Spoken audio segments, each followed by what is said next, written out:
Welcome to a Backyard Ultra podcast. Well, the MVP Backyard Ultra was just over a week ago now. Ross McLean was the last one standing with 28 yards. It was awesome to be able to track him down and record this podcast. Here we go. Okay, so g'day Ross, how you going? Yeah, well, Pato, yourself? Yeah, really good, thanks. Congratulations on your win at MVP. Cheers, thank you. A little bit surprised, I suppose. I was, I had a fair idea after the year before that, what I wanted to. I wanted to obviously extend on that personally, but obviously there was, with the tally last year, I sort of expected it to probably be a little bit more than it was. But anyway, that was what the day brought, and that's what it was. So cheers. Yeah. So how long have you actually been a runner for, Ross? I think I'm a little bit over 10 years. Right. I was a baseballer beforehand, Yeah. probably a reasonable level there. The kids came along. I gave up that for about 5 years, got fat. Right. And one day, I think I did 3 Ks around the block. It nearly killed me. Yeah. I was about 95 kegs. But I don't know, the bug bit on that day, and it's just been a slow and steady journey ever since. And that run, that was just inspired because you wanted to get fit, was it? Yep. To do something. I was living a pretty good lifestyle, let's just say. Right. Yeah. Food were catching up with me. Yeah.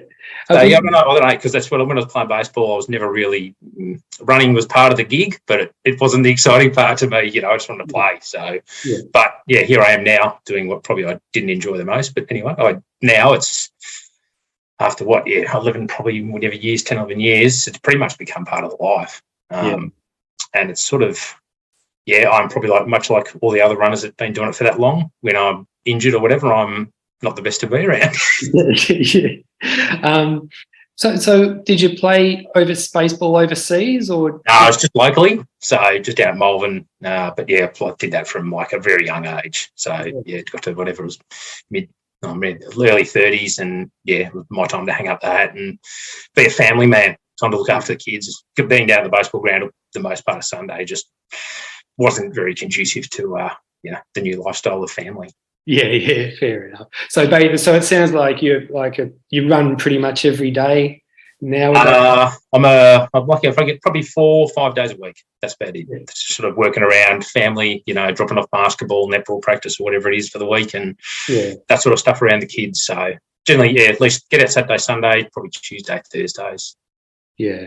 So I was doing a little bit of research about you, and I'm not sure if you're the same Ross McLean that ran at Fukuoka Marathon in 2015, eh? Unfortunately not. Sounds good though. Because he's a Ross McLean that ran 2 hours and 32 at Fukuoka. I thought maybe it's you, but I'd love a 2:32. The best I got was a 3:01:16. And that's pretty good. I did sort of throw it out there that if I broke 3, I'd give up running, which is probably just bullshit, but it sounded good and I didn't hit the target. So and that was, I don't know.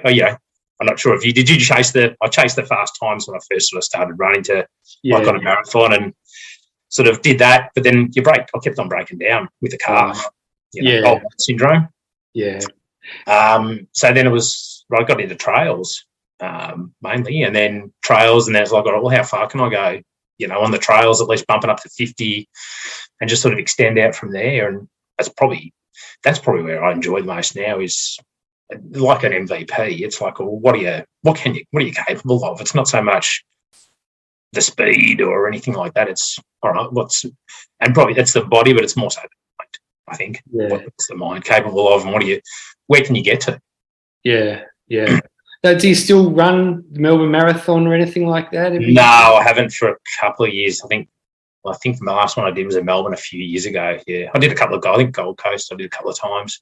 It was good to break up. It's good. It's a good time of the year to go up to Gold Coast in June. Yeah.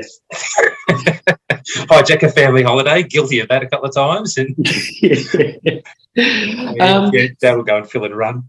Yeah. So before we started recording, you did mention that you had run at MVP in 2022, and you did 27 yards. So do you remember what happened that year? Why you pulled the pin? I do.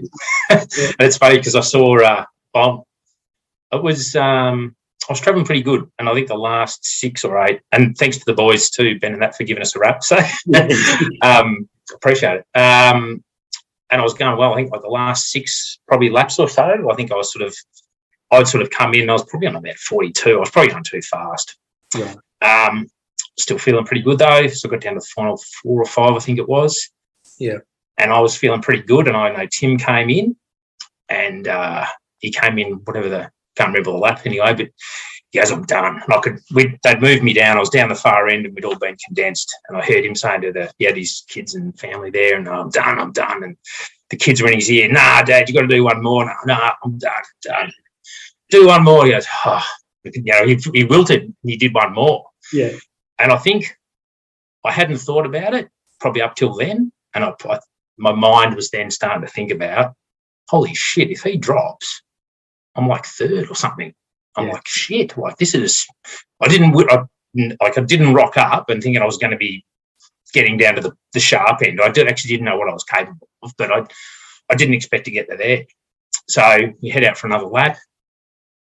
And I was probably mentally tired and obviously physically tired, but that's part of the gig. Yeah. And I came back in, and I was sort of sitting down, resting up, and then he came in a couple of minutes later. He goes, I'm back. I've got it. I'm back. And I think that was what got me. Really? Yeah. Because I'm like, oh, shit. I'm still feeling the same. A lap ago, he was gone.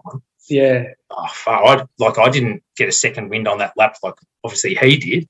Yeah. I was like, oh, shit. No, I think that's it. Yeah. And I pulled the pin. I think Simon was the other guy. We both just sort of stood up and shook the boys' hands. Yeah. And it was probably only the next day. I'm sort of like, so why did I do that? Why did I do that?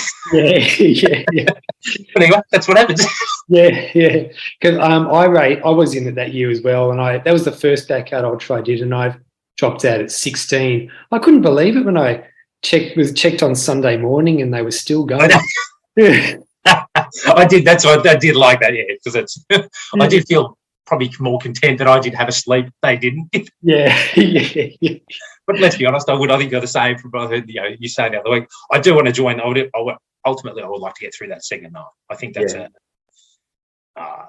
it's a milestone. Like it's I think what happened on a week or two ago, like you sort of see the numbers drop at like 100 because obviously people have hit their milestone, 160, people hit a milestone.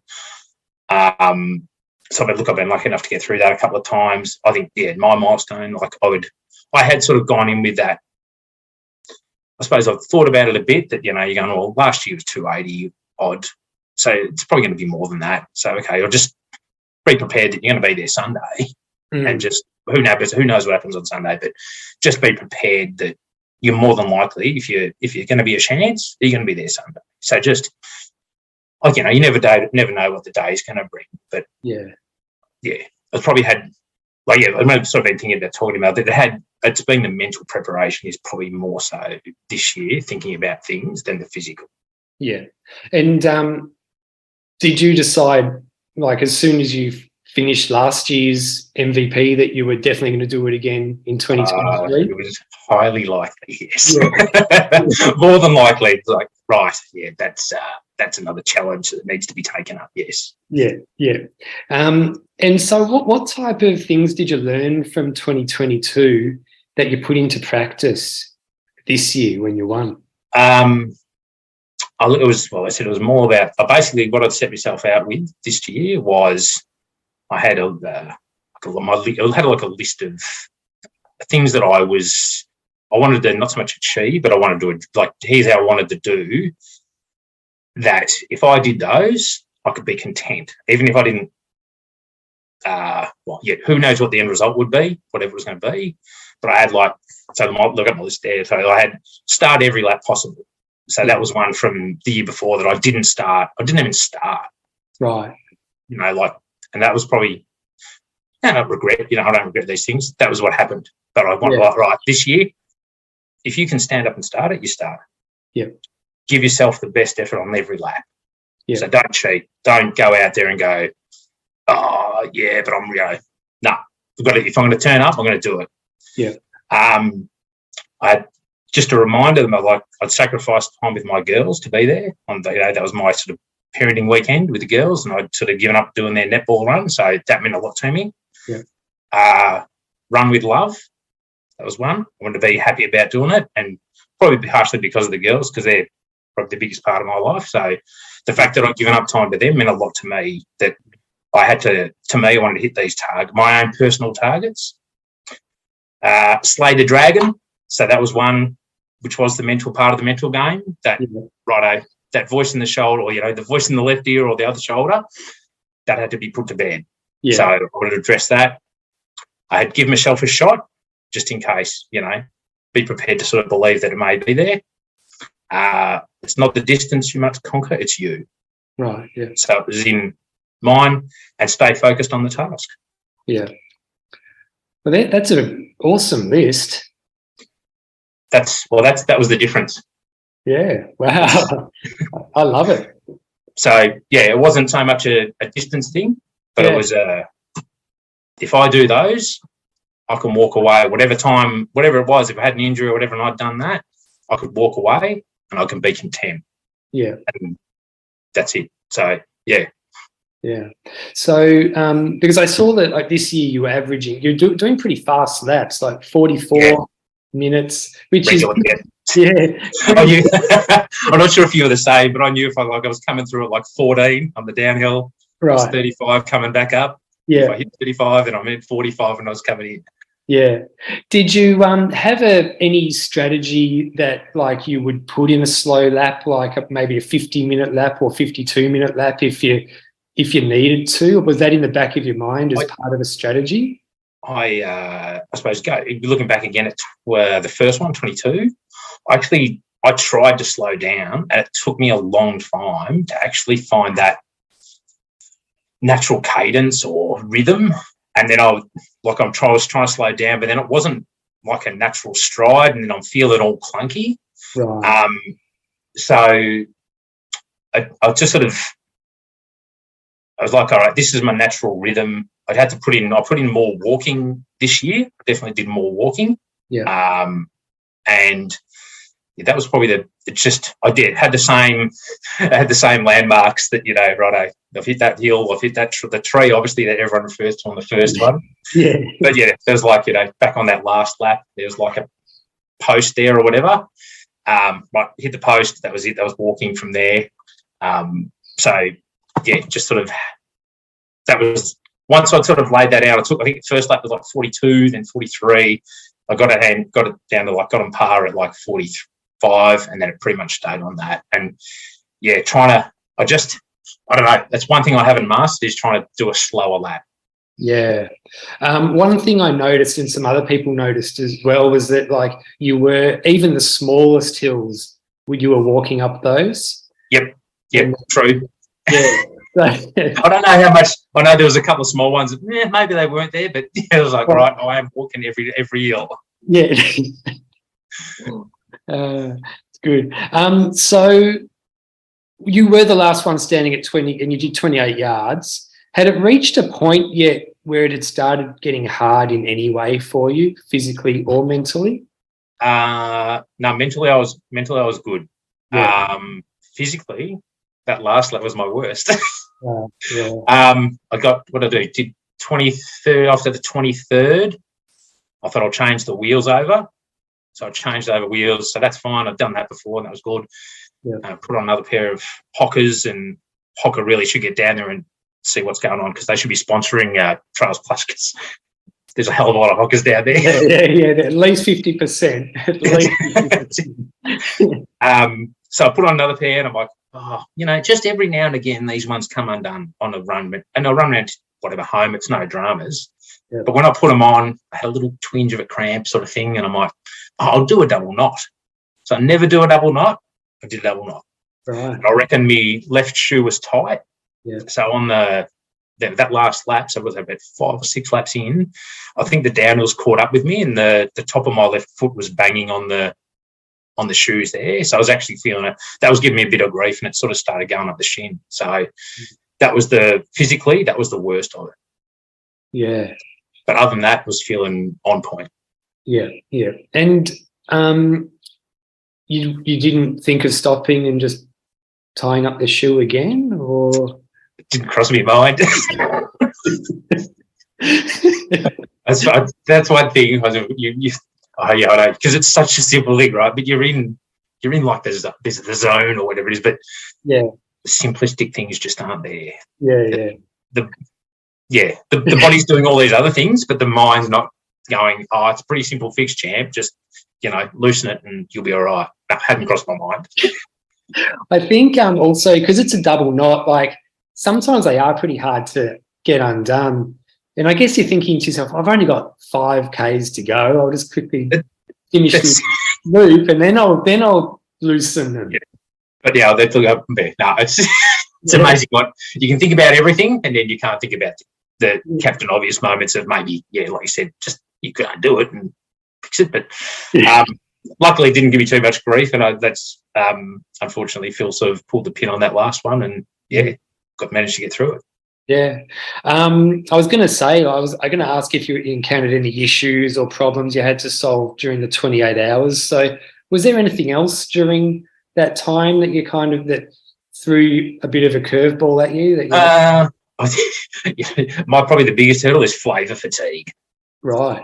It's just like, you pack everything and you keep, adding to it from last year. And last year I think I got 24 hours in. I had someone, I think at the stop, they had oranges. And I had oranges. I'm like, oh, my God, this is groundbreaking. So I had oranges this time. Yeah. And then I'm like, no, there was just nothing. I'd had the Coke, I'd had the ginger beer, soft drink. I'm like, I've got nothing. And also, you're eating watermelon. I tell you what, it just about killed some of your watermelon. Well, you should. I would have given you some if you asked. Well, now I know, but it's a little bit. I hadn't sort of had the introduction and everything to know. You got watermelon. I want watermelon. It's always better what they're doing. The grass is always greener. Yeah. But everyone else is, gee, that'd be good. So I had to take notes to put in my lunchbox next time. When Phil said croissants with jam, I'm like, oh, yeah, that sounds all right. I ate so much watermelon. I took a whole watermelon. I ate at least 3/4 of it, I reckon. Yeah. Yeah. Probably don't want to go near it again now, though, either.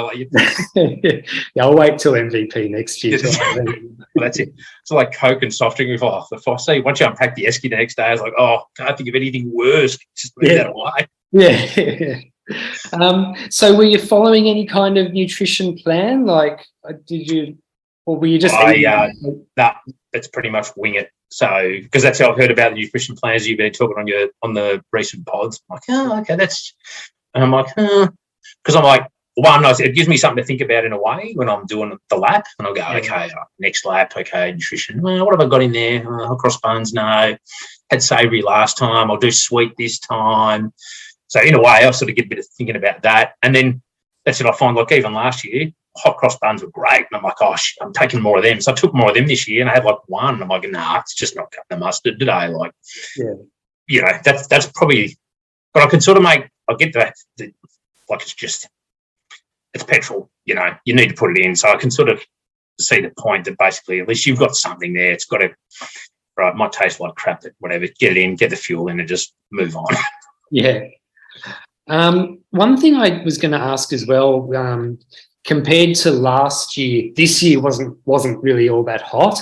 But in 2022, it was 30 degrees at least. How did you manage running through that heat? I don't know what it is, but that's what in my wheelhouse. I actually love the heat. And I love running in the heat. Nothing better to me in summer.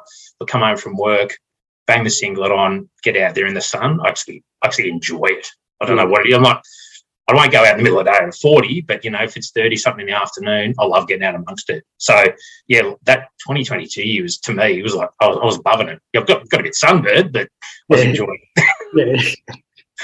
I noticed that pretty much every time I walked past you, you were very relaxed. Your eyes would be closed. It looked like you were, if you weren't sleeping, you were very relaxed. So did you actually get any sleep during the race? I pondered that as well, because I did specifically righto, fuel, drink, okay, back, close, and just more start with breathing. I wasn't trying to think, right, quick, you've got like 10 minutes. It's like, okay, just breathe, close your eyes and breathe.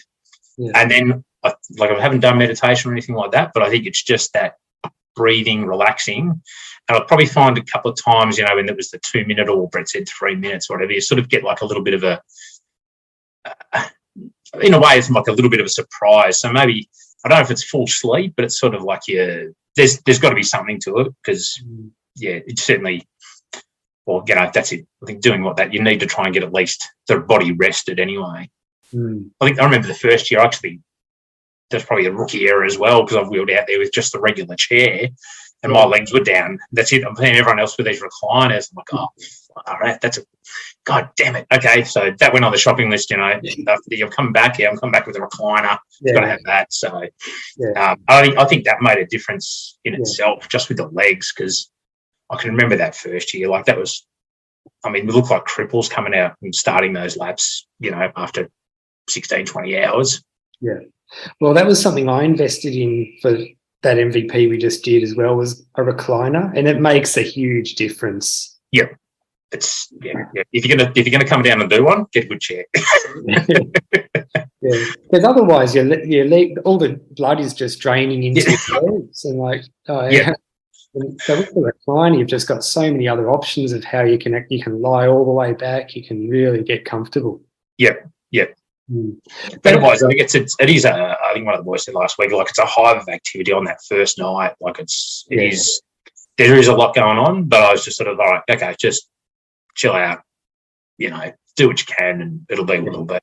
Yeah, and I think it was pretty hard for anyone to sleep that first night, just because it was a late start anyway. So but I tried to get a little bit of sleep, and it was just good to close my eyes, relax, get ready for the next. Yeah. It's a bit of a shutdown, I suppose. That's it. Rather than, I suppose I had, like actually when I did 22, I didn't have anyone come down, and this year I did have a mate came down on Saturday afternoon, and even it's funny because that's it. Even that felt probably full. What have I done? Probably whatever 40 or whatever over the up till, and he'd come down, which was great help because he brought some different flavoured drinks, which was that's great. Pizza. Oh, you had pizza in his bag. Oh, your pizza. I haven't got that. So that was good, but in a way, I almost felt conscious that I'm on. And he was like, close your eyes, you're all right. And he was just enjoying it. Like he's not a runner or anything, but he was just sort of enjoying it. He goes, oh, you're doing good times. Tell me what you need.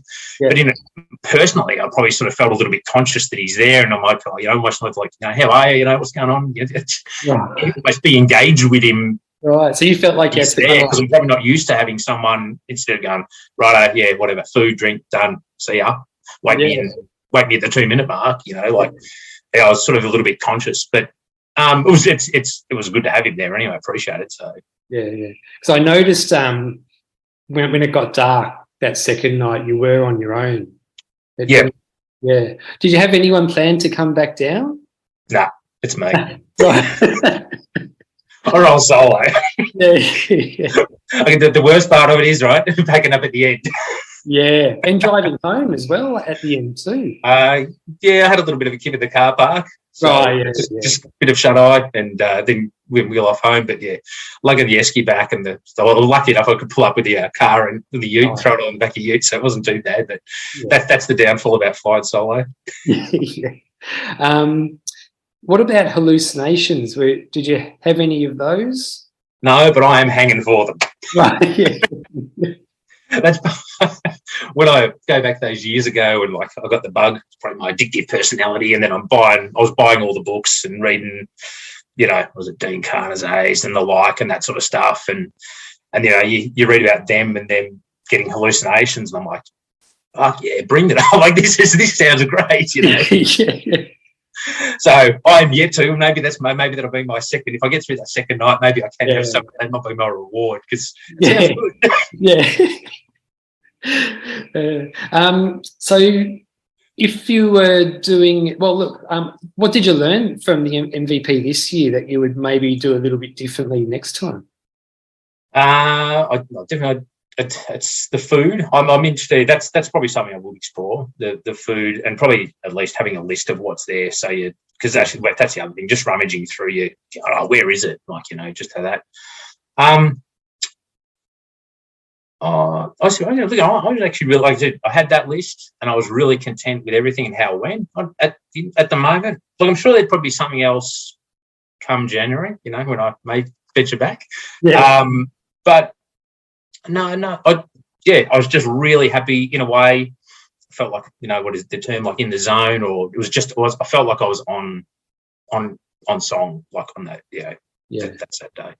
Yeah. Well, you definitely looked on song. You looked awesome. Thank you. So I was going to ask. So you will defend your title next year, I assume. Highly likely. Yeah. Highly likely. Yeah. I do like the challenge. Because I've been catching up on your backlist of podcasts since I found out about it at MVP, and I've heard about the other ones, and I'll look. The fact if this is rated one of the harder ones I actually like that in a way. Don't get me wrong. I would love also the challenge of taking on a flat one, because that's probably going to give the greatest distance. Let's be honest, taking out the hills. But there's something about doing a hard one that probably makes it a bit more enjoyable as well. Yeah. And the fact that if Matt, who was out there on, how good's that? Like, he doesn't even run. He spent how long was he there for? Like a day or at least? Spent overnight. It was close to 24 hours. Yeah, he was a great. So, like, I barely met Matt last year. In all honesty, like I probably shook his hand at the end or whatever. But there's a bit of an affinity that you get there when you start getting down to the lower numbers. Like we probably all bump into people, and we have the 5-minute friends when you're having a lap and having a yak. Yeah. But there's like a bit of an affinity there that hey, how you going? Good to see you. What are you doing? Like it's been 12 months since I've seen him, but there's like a friendship there. Yeah. So he's talking up for coming on for MVP for next year. So I would say I'm highly likely, and if he's going to be there, and if the other boys like Ben, if it was Ben and Tim or whatever, that'd be great. Yeah. I'd love to, get back out there, and everyone else as well. Like it's, I won't say the trail running, but because all running, the running community is pretty good in general. I know it's a trail running community. There's a really good spirit around. I've only done 2 of them, both the 2 MVPs, but there's a good spirit, and maybe I didn't notice it so much this year. I don't know about yourself, but that in 2022, like people were talking about, I'm done. And there was like, nah, come on. And everyone's like, nah, come on, get it one more. Come on, nah. Like it's all right. Okay. Ultimately, there's only one, but everyone can achieve their own personal goals, whether it is the 100, whether it is the 160, but it can be whatever. Like there was a guy there, was one of the footy guys I talking to, like he'd done 2 15K training runs and he was up to 130Ks. Yeah. Like, everyone can get something out of it. I'm sure they can do that with a timed event as well, maybe, I don't know. But there's something about it that I do enjoy, that ultimately everyone can get a personal best, and generally everyone is there wanting them to get that personal best and encouraging them and helping each other. That's to me, that's really enjoyable. Yeah, that's what I love about them as well. Like it's impossible. All the ones I've done, I always walk away with 1 or 2 new friends. Yeah, every time. Yeah, I suppose it's probably that community feel, because you're all coming back, into that one area, and you're doing it so many times as well. So it's not like you're just seeing each other at the start and whatever, zigzagging past each other, and then like you're literally coming in, hey, good lap, oh, you got that one fast, or all of a sudden the chair's moving area, and I've been running next to you a couple of times. Oh, yeah, I didn't recognise you at night or whatever. Like, that element of community is, I love it. Yeah. Did you do any races between the 2 MVPs, or was it? No. So I actually wanted to do Coburg 24. Oh, yeah. And I was sort of keyed up to do that after that year as well. I was pretty happy and feeling pretty good, but had a couple of curveballs with life last year, and that put a fork in any running events. Kept on running, but no running events. Yeah. And then it's like, right, okay, 2023, right? We can sign up for something and that was it. MVP's a start. So, is Coburg 24 on your radar this year? I've got the only one I've got locked in for this year is actually I'm going to the UK in August and doing the Tour de Trails coast to coast. Oh wow! Which is pub to pub. So that's in my wheelhouse. Again, doing 30 Ks. I think it's average a day. Yeah. Running pub to pub, drink in the afternoons, run again the next day. Yeah. So that's the only one I've signed on for. I've looked at Coburg. We'll see. So I've got the planets have to align on the calendar and that sort of stuff. Yeah. Miram Werner, that excites me. I heard the boys. I've been listening to Pete and Pete. So my only downfall is there. I'm not on Facebook, so I have to sort of log onto Facebook and be like a voyeur and stuff like. But I'm interested in that. So if you're listening, lads, keep me in mind. If I don't see it on Facebook, save me a spot. I think that they're not having one this year, but they will next year, is my understanding. I know. So they've got a date for March too, next year, which is early March. Yeah. Okay, I think it'd be about a month between MVP. That'd be a good training run. Yeah. I was going to see, we've kind of answered it already, but a race like the Masters in June in Queensland. I have looked at that since I've heard that on your show. Guilty. Again, it's the logistics. It's just the logistics about the dates, really. And same with the other one, is it GV in Shepparton? Yeah, that one's in September. Yeah, so that's I think that's like only a week after I get back, so might be a bit of a stretch. But I've looked at all those ones you've talked about previously in the last couple of weeks. Yeah. As yet, though, haven't signed onto anything yet. Yeah, fair enough. So with Coburg, like I noticed in 2021, you came first in the 12-hour race there, right? Yes, correct. Yeah, you did 127 kilometres. Did you know that that's the third best result in that race since 1993? I didn't. I do now. Thank you. No, I had no idea. Yeah. I had no idea. So if you were to do Coburg 24, would you be doing the 24-hour or the 12-hour? 24. Yeah, it's going to be good. I'm signed up for that one. Yeah. Yeah. I did it last year too, so. What did you get to last year? I got 163. Yep. Right, yeah. So Simon Austin won that year. Who was, so he pulled out when I pulled out last. Yeah. That's right. So I'm keen to go back, but they've got a hot field this year. Is there? Yeah, because it's the Australian Championships as well. So you've got like Kevin Muller, he's signed up, Joe Ward, a whole heap of other people. Some people that are really good as well. So it's going to be. There's this. Let's talk about the sick and twisted mind of a runner, but there is something, because whenever I told him, none of my mates, none of my work mates, I've got no other runners basically in my circle of friends, and that's when I remember when I signed up for that. Like, I don't even, half the times I do these things, I don't even tell anyone because no one will understand anyway. I'll tell them, how was your weekend? I said, I did a little run. Like, here we go. What is it this time? It's like, 12 hours? You're an idiot. I'm like, around a track? Like, get stuff. It's like, hey, you might think I'm an idiot, right? And lo and behold, I probably am. But there's a whole other bunch that do it for 24. Yeah. So, all right, I'm only half an idiot, but I want to join them next time, though. So when did you realise that you were pretty good at running? I don't know that I have. You are. No, look, it's I don't know. It's just, what dragged me into it was the natural improvement. Yeah. Was that the more you put in, the more you got out of it. And just the times, when I was chasing a fast marathon, the times came down. I mean, what did I do? I think I probably only did 4, trying to go fast marathons, from 3:30 and got down to 3:01. But it was chasing the clock. And then it was just, I don't know, it's just been a constant progression that, that's, I suppose, look, don't get me wrong, we all look at the results, got an ego.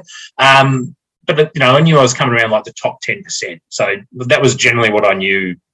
Probably whatever. Yeah, it's about 10 to 10%. I came in there, so I knew. Okay, I was really content with that too. Again, I'm like, all right, that's pretty good for a bloke that never used to run. I don't know. Maybe it's probably just the longer distance and the taking on those challenges is where my strength is, to just sort of go out and just keep running and as long as possible. Yeah, I think it's funny. A lot of people who got into running a bit later in their life, well, actually, a lot of ultra runners seem to have got into running a bit later in their lives. Yeah, I don't know why it is, but it's interesting, isn't it? It's a middle-aged man thing, Yeah. Let's be honest, the demographic out of MVP, it's pretty easy.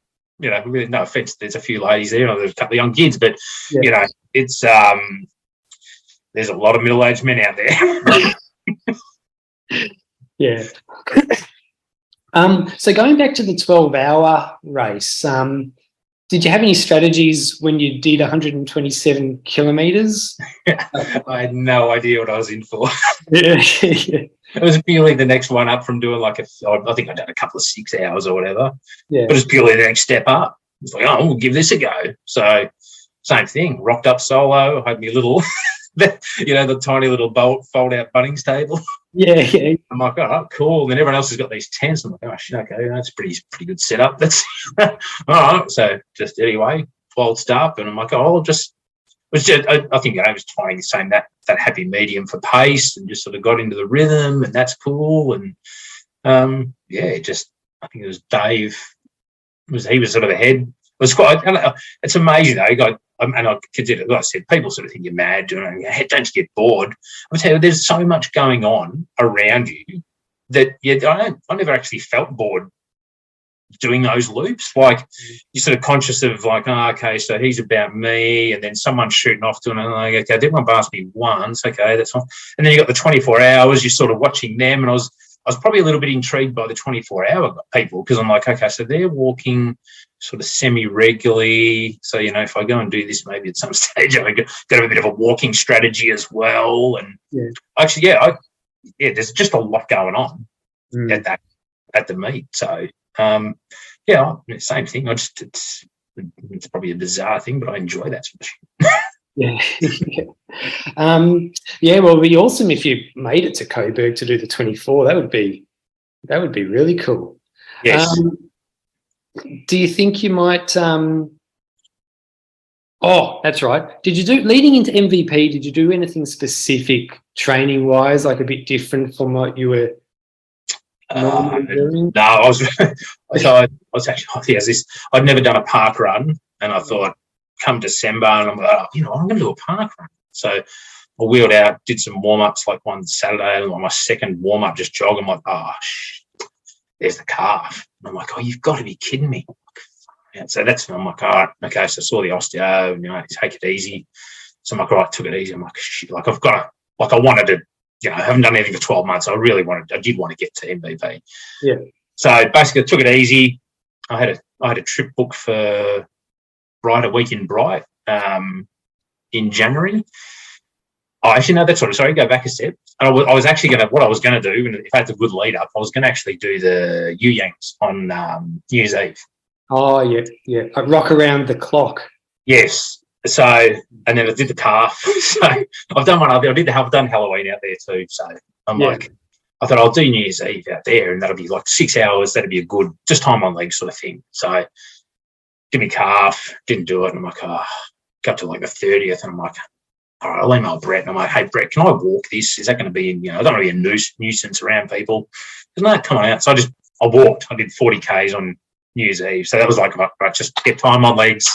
Yeah. The calf was feeling all right, I could do that. I had a week in Bright, and ended up just sort of hiking up all the, I did Buffalo, Feathertop, Hotham, and that, just sort of hiking up the hills. So it was literally just more walking than running. But I didn't do anything else special. Time just doesn't. I can't go out for an 8-hour run on a Saturday and Sunday. I'm like, I got 2 hours in me pretty much on the weekend. That's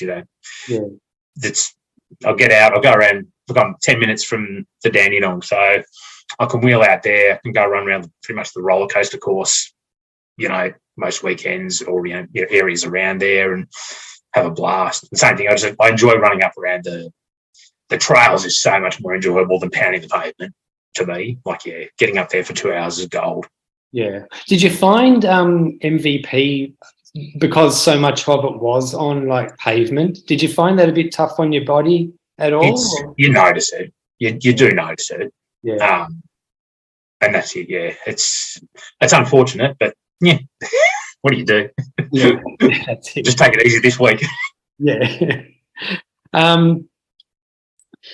So you're not on any social media or anything like that. I couldn't find you on Strava.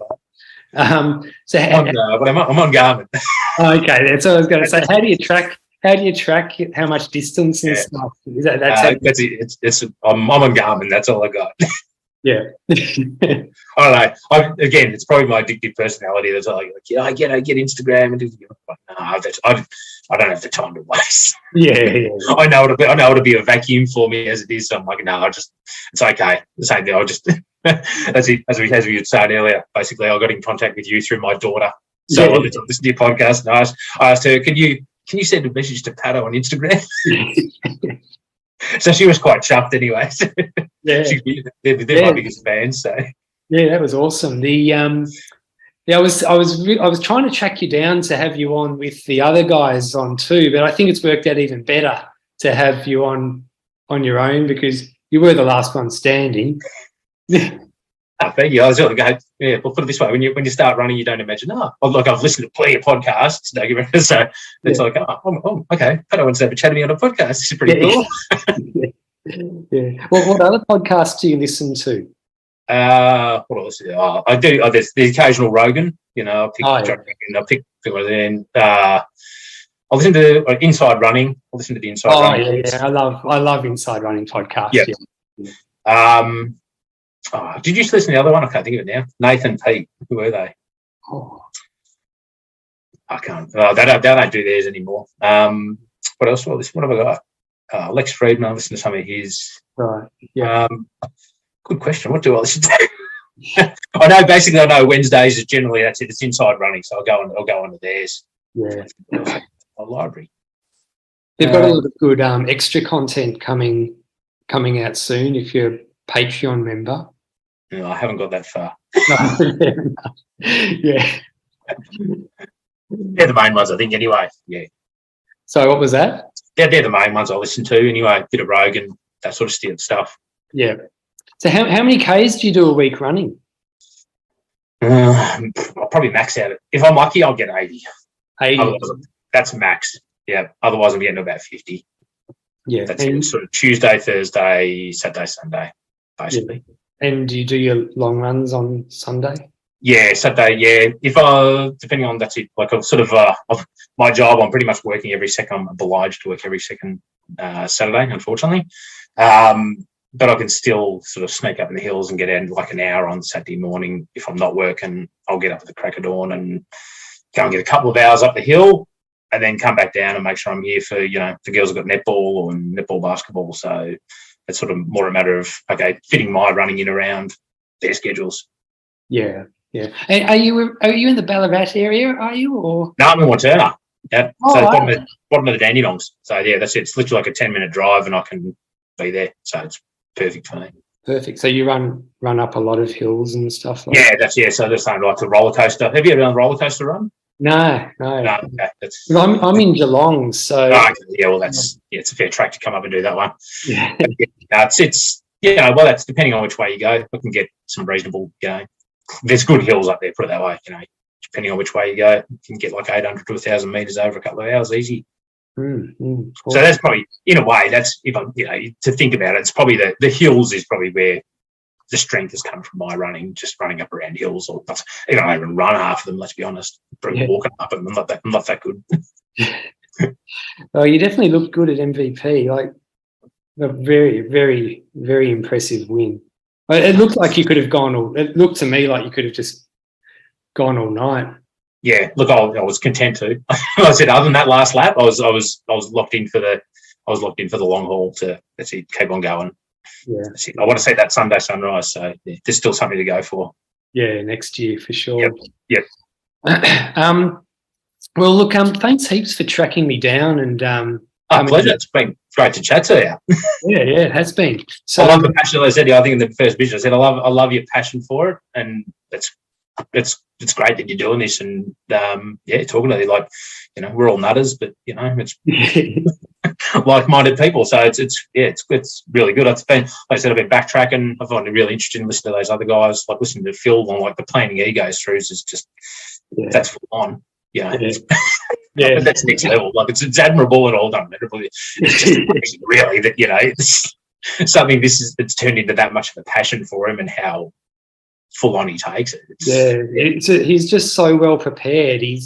He thinks of every single thing that could go wrong and basically has it covered. Like, plans everything out. It's amazing. But there's a lot of great people. Like, I'm so glad I've started this podcast because I've had so many good conversations and met so many great people from doing it. I bet that's it. I love what you're doing. Like I said, it's in a way that backyard community is it's a good place and it's good people. So you're not going to be short on any guest to chat to. Everyone's got a story, and most people have a pretty interesting story once you scratch a little bit and see what's going on under them. Yeah, sure. Well, look, thanks again, Ross. It's been pleasure. Awesome to chat. Congratulations again on your win. Thank you. It sounds like there's a chance I might see you at Coburg, or you? Yeah, no. Look, there's there's definitely a chance. And even if I'm not running, I might even try and see if I'd sneak down there just for a little bit of a visit anyway. So that would be good. I'd love to lace up. We'll just see what I can organise. Awesome. All right. Well, if I don't see you at Coburg, I might see you at Shepparton, but I'll see you around anyway. Yes, you shall. All right. Thanks heaps, Ross. No worries. Cheers, fella. Have a good one, mate. See ya. Bye. If you've enjoyed this podcast, it would be awesome if you could share, comment, like, subscribe, all of that. If you've got any feedback, shoot me a message. Hope you have a great day. See ya.